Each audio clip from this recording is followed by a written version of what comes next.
totalmente, ¿verdad?, sin ningún amor a Dios. Y claramente dice que si hacemos así, hay maldición, hay castigo de parte de Dios.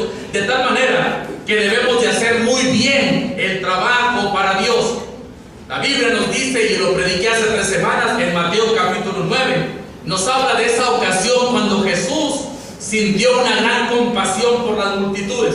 Dice la Biblia que Jesús, al ver las multitudes, tuvo compasión de ellas, porque las veía como personas dispersas y como ovejas desamparadas que no tenían pastor. Y además dijo: la mies a la verdad es mucha, mas los obreros son pocos. Oremos y roguemos al Señor, dueño de la mies, que envíe obreros a su mies. Mis amados hermanos, nosotros tenemos que despertar también como iglesia para enfocarnos en la tarea que Dios nos dejó. Y la tarea que Dios nos dejó, además de amarle a Él sobre todas las cosas y de reunirnos para glorificar su nombre, Dios también, mis amados hermanos, nos dio la tarea de predicar su nombre, de predicar su evangelio a todos los que están a nuestro alrededor. La Biblia dice que ya los campos están listos para la siembra. Ya es tiempo de ir a levantar la gran cosecha. Las almas sin Cristo son nuestra gran cosecha. Debemos de ir a donde ellos están y traerlos a los pies de Cristo. Ya no podemos como iglesia seguir adormecidos, porque la tarea es urgente. Y esta tarea es un asunto de vida o muerte, mis amados hermanos. De vida para los que reciben a Cristo y de muerte para los que lo rechazan. Y es nuestro privilegio y nuestro deber entonces despertar como iglesia también para ir a realizar nuestra tarea. En segundo lugar, necesitamos también despertar y darnos cuenta de la disciplina de Dios que puede traer sobre nosotros si somos desobedientes a su llamado.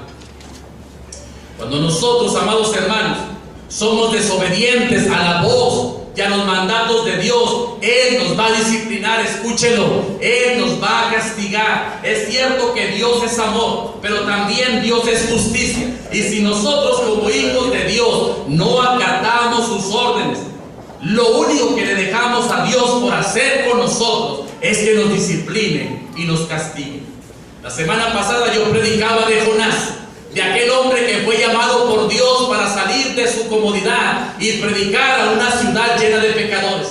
Y dice la Biblia que Jonás, ¿verdad?, se rehusó en un principio a hacer lo que Dios le mandaba, y Dios le mandó un castigo. Hemos leído ya esta historia y sabemos, ¿verdad?, del gran pez que se tragó a Jonás. El profeta fue desobediente. Dios le llamó una y otra vez para una tarea, pero él desobedeció a Dios y quiso, dice la historia, quiso huir de la presencia de Dios. Sin embargo, de Dios jamás nos podemos esconder. Y allá Jonás en alta mar, dice la Biblia, ¿verdad?, que Dios lo mandó a Nínive y él se fue a otro lado y agarró un barco y se fue a perderse.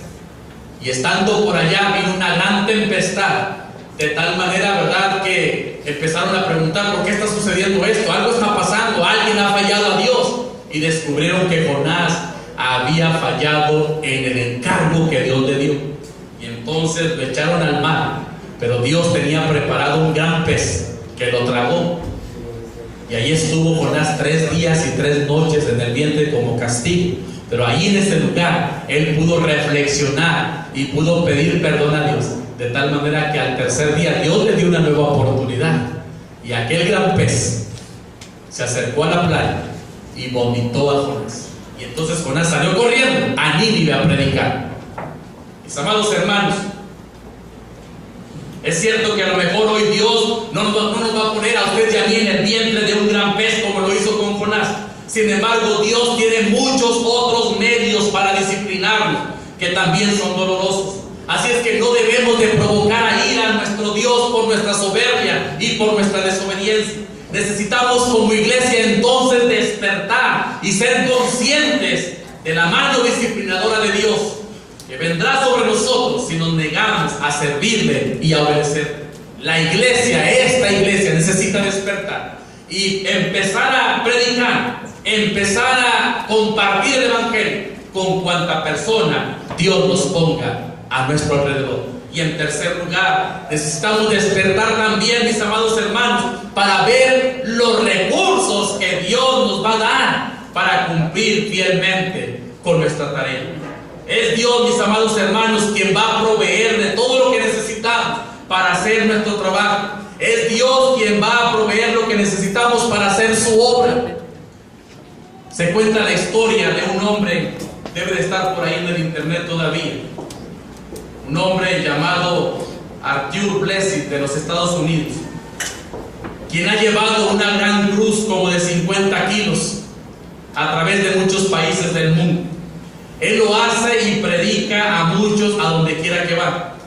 Ha ido a Australia, ha ido a Polonia, a Egipto, a Líbano, a América del Sur, a la India, y etcétera, y etcétera. Y a donde quiera que el Señor le lleva, y por su testimonio, mucha gente ha conocido y se ha convertido a Cristo. Pero ¿saben una cosa?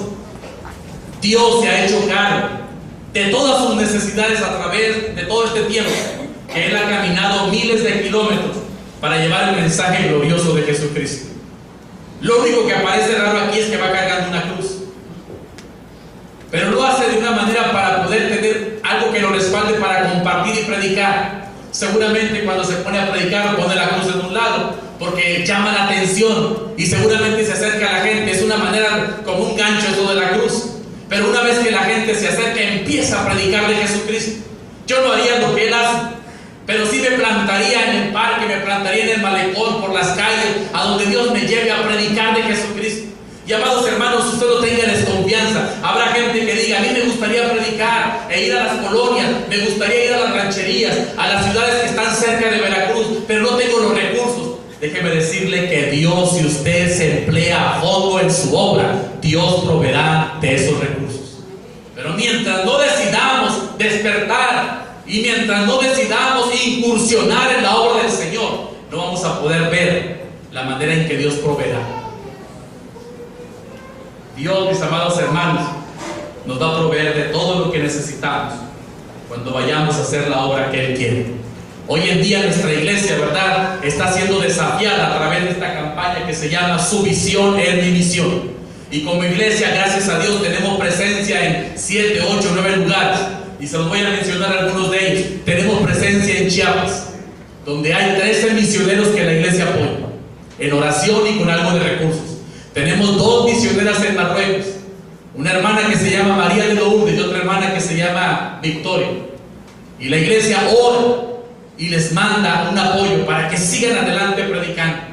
Tenemos obra en Jalapa, 3 misiones: la misión Pan de Vida, la misión El Amor de Dios y la misión Río Poderoso. Y está por añadirse una nueva misión en Jalapa con nosotros, que ya tiene 20 personas. Y amados hermanos, estamos en Alto Tonga. Los hermanos van a llegar en un ratito, los de Alto Tonga. Estamos entrando también a Antón Lizardo. Estamos entrando a la Cebadilla. Y aquí mismo en la ciudad, en la zona norte, tenemos otro trabajo, donde me tocó el viernes predicar allá. Y amados hermanos, quizá algunos piensen: ¿y cómo pueden hacer tanto y dar para acá y dar para allá? Pues Dios nos ha provisto y lo seguirá haciendo. El día que la iglesia deje de predicar, el día que la iglesia siga dormida en sus laureles y no salga a predicar y no haga la obra del Señor, ese día los recursos de Dios cesarán. Ese día la llave de la bendición se cerrará. Pero mientras la iglesia de Jesucristo despierte y se ponga a trabajar y a compartir el evangelio aquí, allá y acullá, Dios habrá de mandarnos todos los recursos. Tenemos que creer en Él, porque mis amados hermanos, Dios es fiel a sus promesas. La palabra del Señor nos enseña que nosotros tenemos que predicar entonces, y Dios proveerá lo necesario. Proveerá no solamente del recurso económico, sino también de los recursos humanos y también de las fuerzas y de todo lo que necesitemos para hacer su obra. Para terminar, quiero decirles que hoy en día muchas veces la gente, ¿verdad?, utiliza el reloj despertador para no quedarse dormido. Y precisamente con el reloj despertador podemos despertar a cualquier hora que queramos. Aunque hay algunos que tienen a veces un sueño muy pesado, pero pues por lo menos ahí está el despertador. Pero saben, nosotros los cristianos tenemos a alguien más importante que un reloj despertador. Tenemos al Espíritu Santo de Dios, que usa la palabra misma de Dios para despertar a los perdidos, pero también para despertar a los cristianos que han caído en un sueño profundo. Es el Espíritu Santo el que también nos toca a cada uno de nosotros para para cumplir tú y yo con el propósito de Dios.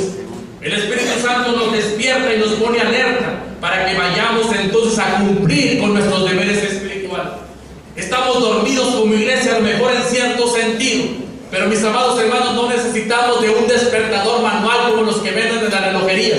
Nosotros tenemos al mejor despertador espiritual, que se llama el Espíritu Santo. Déjese tocar por él. Escuche la voz del Espíritu Santo que le dice a usted y a mí que somos hijos de Dios y no podemos quedarnos enconchados ni encapsulados en el hogar ni en el templo cuando la gente está caminando rumbo al infierno.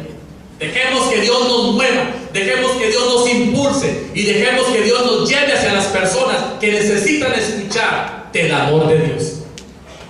Que Dios nos ha escogido para esa tarea.